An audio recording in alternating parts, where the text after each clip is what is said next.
जानी और राखियों नैन पलक की छाई। किस तरह से उन्हें रखना चाहिए? जैसे आंखों की हिफाजत हमारी आंखों की पलकें करती है। आज ये सास ससुर का दायित्व बनता है भाइयों बहनों कि वो बहू को बेटी से बढ़कर के माने। रामायण कहती है अगर आप बेटी से बढ़ करके मानेंगे तो फिर माता पिता से बढ़कर के वो भी तुम्हारे साथ। इस संसार में हर क्रिया की प्रतिक्रिया होती है। जैसा हम बोते हैं वैसा हम काटते हैं। और जिस समय भाई और बहनों राम का वनवास हुआ, देखिए रामायण की किताब पाठ करने की नहीं है। उनमें जो पात्र हैं उनका आदर्श, उनका चरित्र जीवन में उतारने की किताब है। आप देखिए एक तरफ दशरथ और एक तरफ दशानन, किताब देखिए और रामायण के अंदर कितना गहरा ज्ञान भरा हुआ है। दशरथ और दशानन, दशरथ किसे कहते हैं? जो 10 इंद्रियों को अपना रथ बना ले। हमारी 10 इंद्रियां हैं और 10 इंद्रियों को जीत करके उन पर बैठ करके सवार होकर के रथ बना करके जो चले वो होता है दशरथ। और दशानन जो अपनी 10 इंद्रियों को खुली छूट देते हैं भोगने के लिए, वो दशानन है। भगवान किसके यहाँ आए? दशरथ के घर आए, जो इंद्रियों पर जिसने विजय प्राप्त कर ली थी। और मिटाया किसे? जिसने 10 इंद्रियों को खुली छूट दे रखी थी। रामायण का उद्देश्य देखिए। और उसके बाद में क्या हुआ? राम के यहाँ अपने बड़ों का सम्मान, अपने से बड़ों का सम्मान करने की परिपाटी थी। प्रातः काल देखिए कितने अच्छे, प्रातः काल उठे रघुनाथ,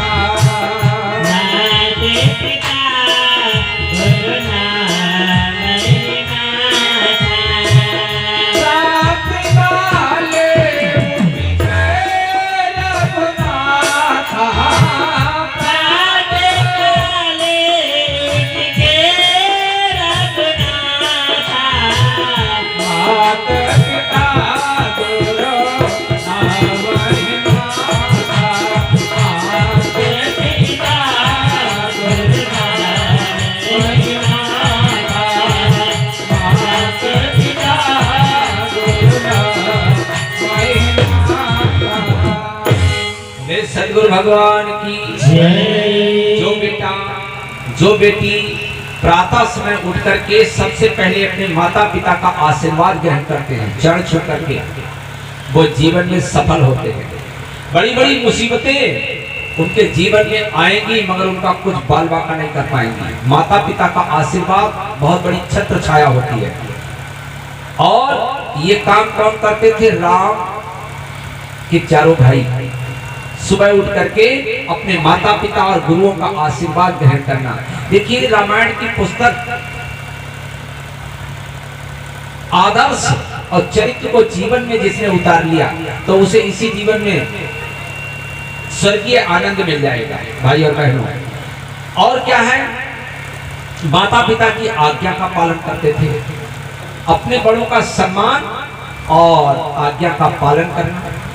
राम ने अपने पिता की आज्ञा का पालन करने के लिए, माता की आज्ञा का पालन करने के लिए आपने देखा हंसते हंसते वनगमन किया। वनगमन के लिए तैयार हो गए। तैयार हो जाते हैं भाई और बहनों तो लक्ष्मण भी चल देते हैं, सीता भी तैयार हो जाती है। वनवास किसका हुआ था? केवल राम का। ध्यान रखना।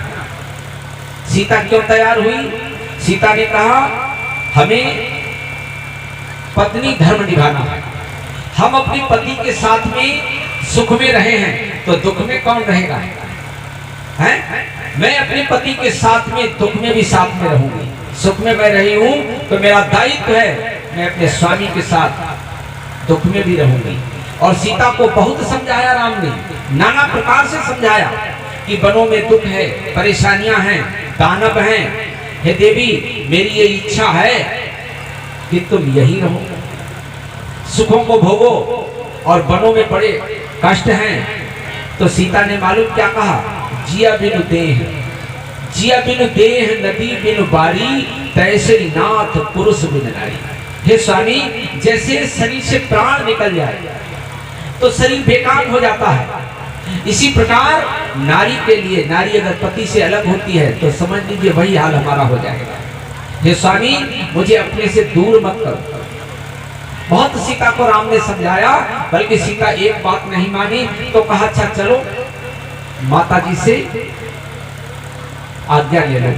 तो सीता अपनी सास के पास जाती है, कौशल्या हृदय से समेट करके अपने आंचल में भींच देती है, बेटी मैं तुम्हें नहीं जाने दूंगी। सीता कहती है, सेवा समय देव बन दीना, मोर मनोरथ पूर्ण न कीना। सीता जी कहती हैं कि हे माँ, मैं तुम्हारी सेवा के लिए आई थी, सेवा करने के लिए तैयार थी, और मेरा यही टाइम था अपने जी भर के अपनी सास ससुर की सेवा करती, मगर प्रभु ने मुझे वनवास दे दिया है। ईश्वर ने मुझे कहीं दूसरी जगह भेजने की उसकी तैयारी है। हे माँ, मुझे माफ कर दो, मुझे मेरे स्वामी के साथ भेज दो। बताओ है? और कौशल्या बेटी जैसा बर्ताव करती है। सास और बहू का संबंध कैसा होना चाहिए, इसी तरह का। रामायण में घुसिए, आप देखिए, और इस तरह से सभी पात्रों का देखिए। सीता ने आशीर्वाद लिया, राम के साथ बोली। लक्ष्मण को भी पता लगा, वो भी दौड़ करके आए। वो जब दौड़ करके आए तो राम ने ऐसे ही नहीं कहा कि जल्दी चलो ले चलते हैं, कहा कि माता से पूछ करके आओ। और जब वो माता से पूछने के लिए गए तो माता का संस्कार तो बेटे के अंदर पहले ही भरा हुआ था। सुमित्रा, सुनीति, मदालसा, कुछ माताएं ऐसी हुई हैं जिन्होंने अपने पुत्रों को तो अच्छा बनाया ही, और भाई और बहनों अपने लिए भी परमात्मा का अच्छा रास्ता तलाशा। सुमित्रा के पास जब लक्ष्मण गए, कहा कि हे मां, भैया जा रहे हैं और मुझे भी, मैं भैया के बगैर रह नहीं पाऊंगा, मुझे भी भैया के साथ भेज दीजिए। तो सुमित्रा क्या कहती है, वाल्मीकि रामायण में लिखा हुआ है, रामम दशरथम विद्धि मां विद्धिता जनकात्मा, अयोध्याम अठम विद्धि गच्छता यथा सुखम। बेटा, मेरा उपदेश है, तू वहां जाएगा, तुझे कुछ ना कुछ याद आएगी। जब तुझे मेरी याद आए, जब तुझे अपने पिता की याद आए, तो राम में अपने पिता को खोजना। देखिए माता का उपदेश, पिता को राम में खोजना, अपने भैया में अपने पिता को खोज लेना। तेरे भाई ही तेरे पिता के समान है, और तुझे मेरी याद आए तो मुझे सीता में खोज लेना। और तुझे प्यारी अयोध्या अगर नहीं याद आए तो जहां कहीं सुंदर फूल खिले हो तो समझ लेना यही मेरी अयोध्या है। गच्छतात यथा सुखम, पुत्र जा, ये मेरा उपदेश है। और लक्ष्मण भी उपदेश ग्रहण करके, और एक बात और कही, अपने कर्तव्य से विमुख, सेवा और कर्तव्य से विमुख मत हो जाना। लक्ष्मण ने कहा ठीक है माता, मैं इसको पालन करूंगा।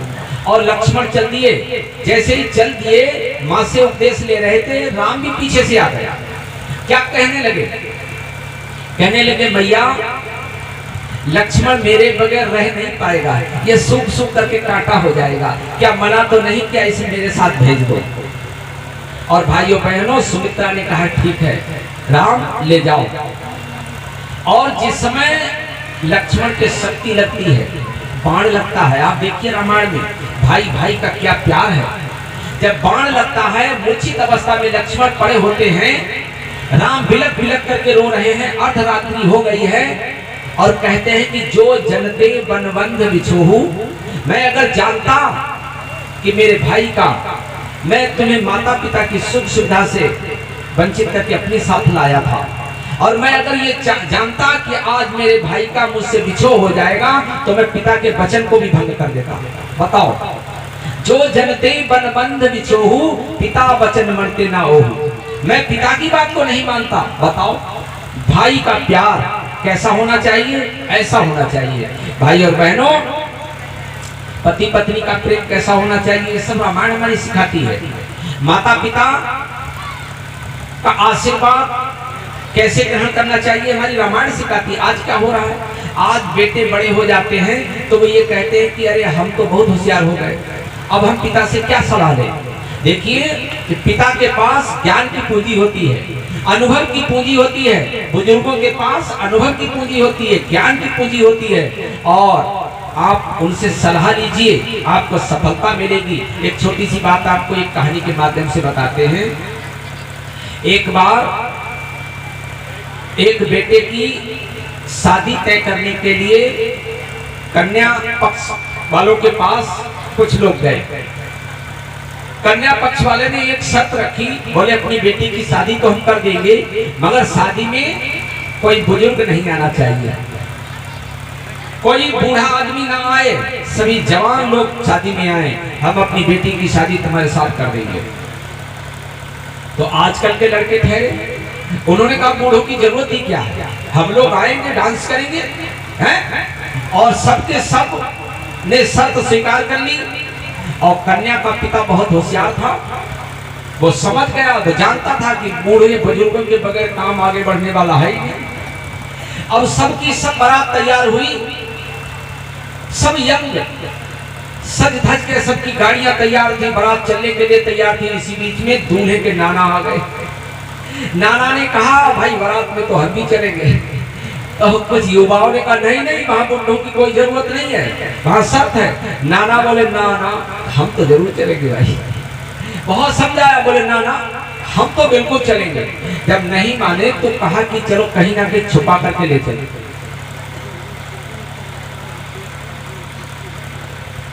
हाँ देखो ये पर्स है, किसी की गिरी हुई, इसमें पैसे रखे हुए हैं, जिस किसी का अपना देखो और वो बताएगा कितने पैसे हैं, तब उसे पैसे दिए जाएंगे। ये रखे हुए सामने देखो किसकी पर्स गिरी है, ये रखी है।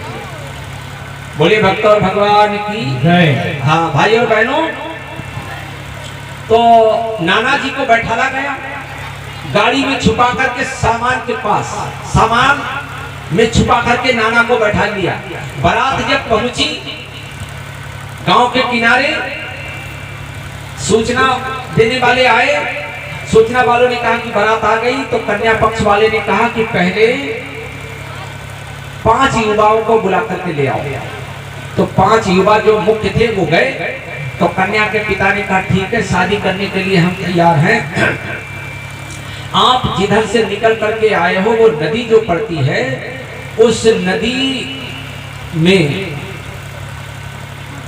प्योर दूध से उस नदी को भरो, हमारी बेटी उसमें स्नान करेगी, तब हम शादी करेंगे, वैसे हम नहीं कर सकते। अब ये 5 युवा परेशान, बोले नदी इतनी भारी नदी और इतना दूध हम कहां से लाएंगे। अरे ये तो शादी करना ही नहीं चाहते हैं। बेचारे बातचीत करते हुए परेशान होते हुए लौट करके आए, बोले बेकार बात रही, ऐसी ऐसी शर्तें भी हैं, बताओ हम इस नदी को दूध से कैसे भरेंगे। तो कहा कि विवाद करने की जरूरत नहीं है, वो यही चाहते हैं कि शादी ना हो, चलो वापस चलते हैं। और बारात आई और वापस जाने लगी। तो नाना ने सुना, बोले भाई क्या बात है, क्या बात है। तो बोले नाना आप निकल आओ, और कोई चिंता की बात ही नहीं है, बारात होगी ही नहीं। उन्होंने शर्त ही ऐसी रखी है। नाना बोले कौन सी शर्त। बोले कि ये नदी जो जिसमें हम लोग पार होकर के आए, वो कहते हैं कि इस नदी को दूध से भरो, तब हम शादी करेंगे। तो नाना बोले ये छोटी मोटी बातों से कहीं बारात वापस जाएगी है, और हम विवाह करके बहू को लेकर के साथ में चलेंगे। तो बोले नाना कैसी बातें करते हो, इतना दूध हम कहां से लाएंगे। बोले नहीं, जाओ उनसे कहो जाकर के हमने दूध की व्यवस्था कर ली है, पानी खाली करो, पानी खाली करो नदी का, हमने दूध की व्यवस्था कर ली है, जाओ संदेश दो जाकर के। अब भाई फिर सूचना वाला गया, जाकर के कहा कि भाई दूध की व्यवस्था हो गई लड़के पक्ष की तरफ से, अब आप अपनी नदी का पानी खाली करो। तो कन्या के पिता ने कड़क करके कहा जाओ देख करके आओ, कोई बूढ़ा जरूर आया है। बोलिए सतगुरु भगवान की, खोज करके आओ, कोई बूढ़ा जरूर आया है, वरना ऐसा ज्ञान तो ये बात हम आपके लिए कह रहे भाई और बहनों, अपने माता पिता का जब तक आप सम्मान नहीं करेंगे, जब तक उनकी सलाह नहीं लेंगे, तब तक हमारे जीवन की बुद्धि सुलझने वाली नहीं है। घरों में और मंदिर में ना मिलेंगे, मस्जिद में ना मिलेंगे,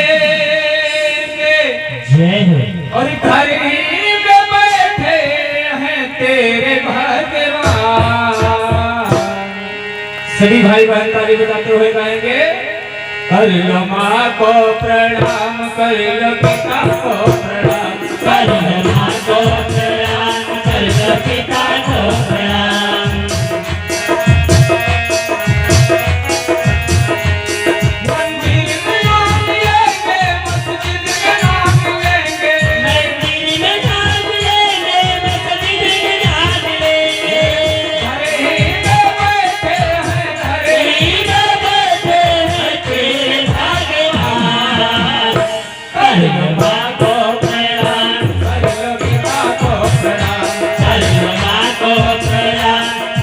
पिता को प्रणाम।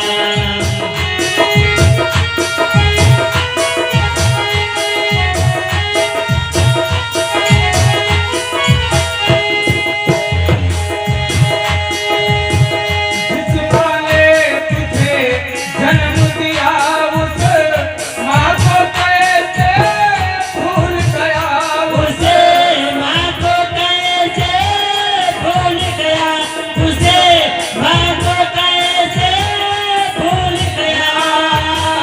पाल पोस कर बड़ा किया, उसे पिता को कैसे भूल गया, उसे पिता को कैसे भूल गया, उसे पिता को कैसे भूल गया। इनके ही चरणों में, इनके ही चरणों में मिले बिसरा।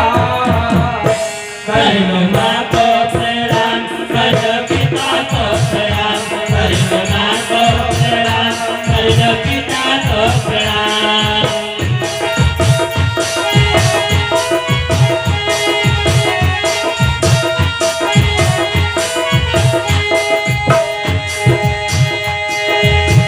सब रिश्ते मिले जाएंगे जगे में, नहीं मिलेंगे मात पिता, नहीं मिलेंगे मात पिता, नहीं मिलेंगे मात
भगवान की जय। रामचंद्र भगवान की जय। हाँ भाई और बहनों, हमारे जीवन में सुख शांति नहीं आएगी जब तक माता पिता दुखी रहेंगे। सबसे पहले हमारा दायित्व, हमारा कर्तव्य बनता है अपने माता पिता के लिए हम सम्मान दें, सलाह लें, और उसके बाद में आप चाहे किसी भी रोजी रोजगार को करते हो जाइए, आप सफल होंगे। एक चीज, आज दाम्पत्य जीवन में भी मधुरता सौहार्द नहीं है। आज बहुत अपने भाई लोग कहते हैं, क्या बताएं, हम जब कभी जाते हैं तो पत्नी हमारी हमें देख करके हंसती ही नहीं है। भाई लोग कहते हैं, आज हम आपको एक विधि बताते हैं, पत्नी हंसेगी भी मुस्कुराएगी भी। देखिए संडे के दिन वो हमेशा ही आपकी सेवा करती है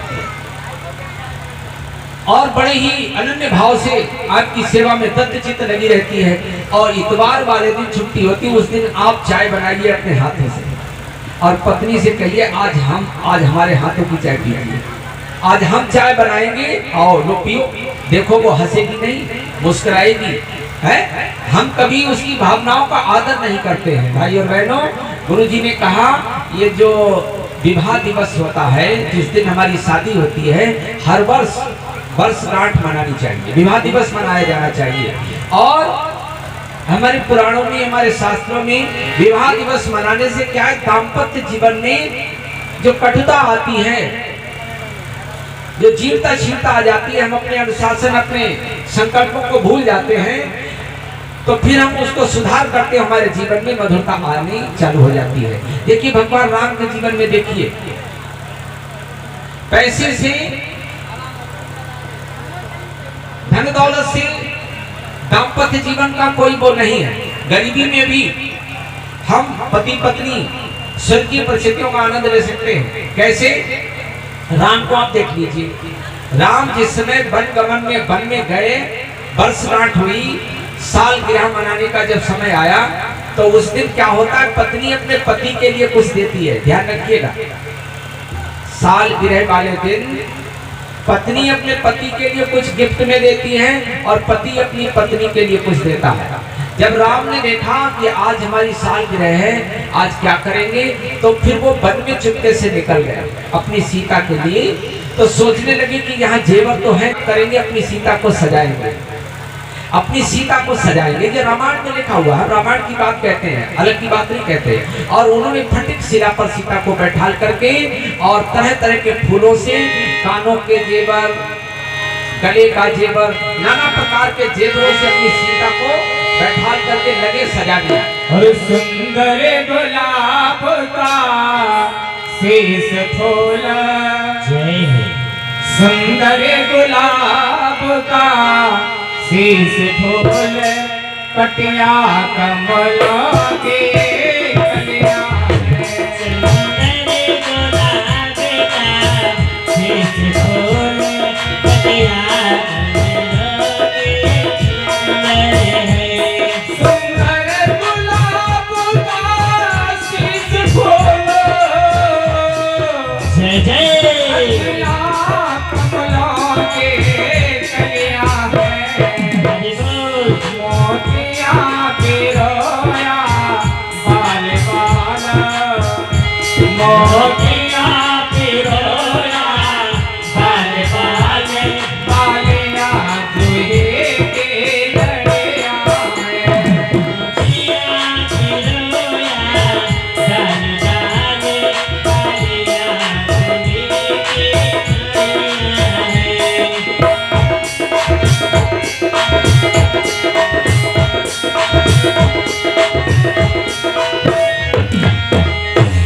झूमर बन झूमिए सुर मुझे, हरि बोल, झूमते झूमते में बारिक है।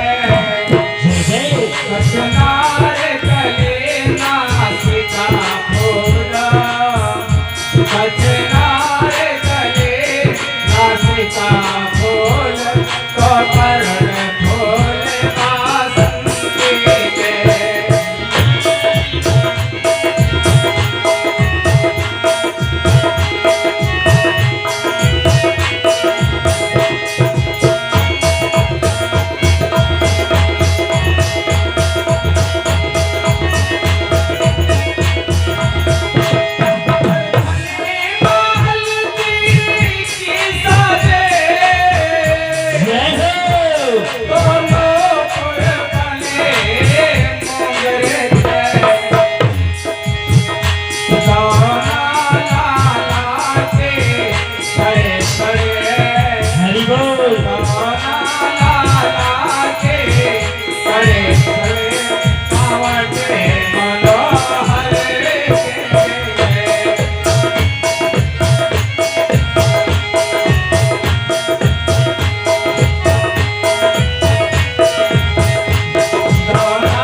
सदगुरु भगवान की जय। भाई और बहनों, राम ने सीता को बैठाला, लगे सजाने और वो मधुर मुस्कान अपनी सीता को सजा रहे थे। जयंत ने देखा ये कैसा भगवान है। इंद्र का बेटा जयंत कौवे के रूप में आया और उसने परीक्षा लेने के हेतु और सीता के चरणों में चोंच मार दी। और जैसे ही चोंच मार करके भागा, सीता के चरणों से रुधिर की धार बही। दर्द सीता के नहीं भगवान के हुआ। भाई और बहनों, और भगवान ने एक